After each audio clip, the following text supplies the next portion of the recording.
আইন শৃঙ্খলা ডাটা বলবে, ডাটাটা দেখতে হবে, এটা তো ভুল ডাটা না। সংস্থার থেকে সে ডাটাটা বলছেই গেছে।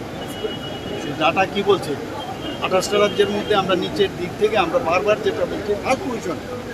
কাজে যখন দেখছে যে আইন শৃঙ্খলা এখানে ভালো, এটার এগেনস্টে বলতে হবে।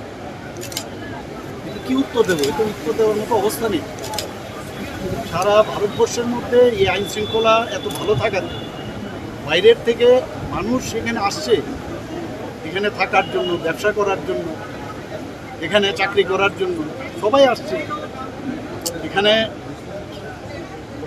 যে আমরা ড্রাগসের যে বিষয় যদি বলি, ড্রাগস আমরা এখানে গত বছরের তুলনায় অনেক বেশি, আমরা কিন্তু প্রায় 106% আমরা আরও বেশি মানে করতে পেরেছি সিজার। ডিস্ট্রাকশনের দিক দিয়ে আমরা 132% আরও বেড়েছে এখানে। ওরা তো এমনিতে হাওয়াতে বললে হবে না, তো ডাটাটা নিয়ে এসে বলতে হবে। তো ন্যাশনাল ক্রাইম ব্যুরো থেকে যে ডাটাটা এসছে, ওরা কোন বেসিসে বলে?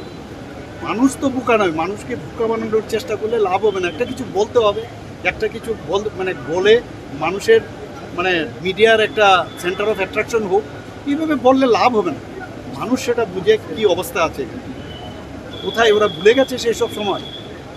কংগ্রেসের পিরিয়ডে কী হচ্ছিল, সিপিএমের সময় কী অবস্থা ছিল, সেখানে খুন, সন্ত্রাস, ধর্ষণ, অগ্নিসংযোগ আপনারা জানেন না? সেগুলো তো আমরা দেখেছি তখন কী অবস্থা ছিল।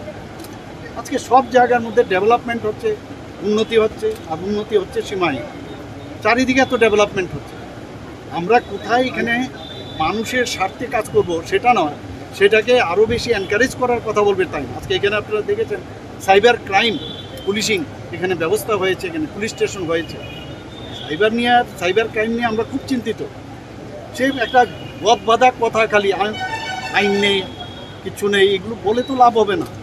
স্যার, আপনি বলেছেন ন্যাশনাল করিডোর ত্রিপুরাটা, আপনি বলেছেন এই বিষয়ে আমরা অস্বীকার করার উপায় নয়। প্রিভেনশনের জন্য কি? না, এর জন্যই তো বলছি, বিভিন্ন আমরা তো ব্যবস্থা করছি, অ্যারেস্ট হচ্ছে প্রচুর।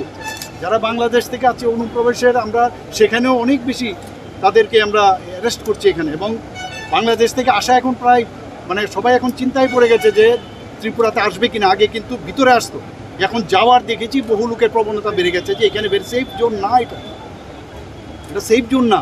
ত্রিপুরাতে থাকা আগে যেমন খুব is of coming, is of business সেটা ছিল, এখন ইজ অফ গোয়িং চলছে। এখানে দেখছে এখান থেকে তাদেরকে আমরা রিপোর্ট করছি, যাওয়ার পরে এই মেসেজটা ওখানে চলে গেছে যে এখানে গেলে লাভ হবে না। এখানে কিন্তু সাংঘাতিকভাবে ধরপাকড় চলছে এখানে। তো আমরা তো সব দিকে আমরা চেষ্টা করছি এখানে, এবং সাজাও হচ্ছে এখানে। আমাদের মাননীয় প্রধানমন্ত্রীজি এবং মাননীয় যশস্বী আমাদের গৃহমন্ত্রীজি বারবার বলছেন যে জিরো টলারেন্স। কালকে আমি ডিজিপি সাহেবের সাথে বলেছি, একসাথে মুহিম করে আপনারা যেখানে যেখানে যারা এর সাথে যুক্ত ড্রাগসের, তাদেরকে অবশ্যই আইনের যে ব্যবস্থা আছে তার মধ্যে নিয়ে আসে। আমাদের তরফ থেকে কোনো রকম আমরা এটাকে কোনো অবস্থায় কম্প্রোমাইজ করব।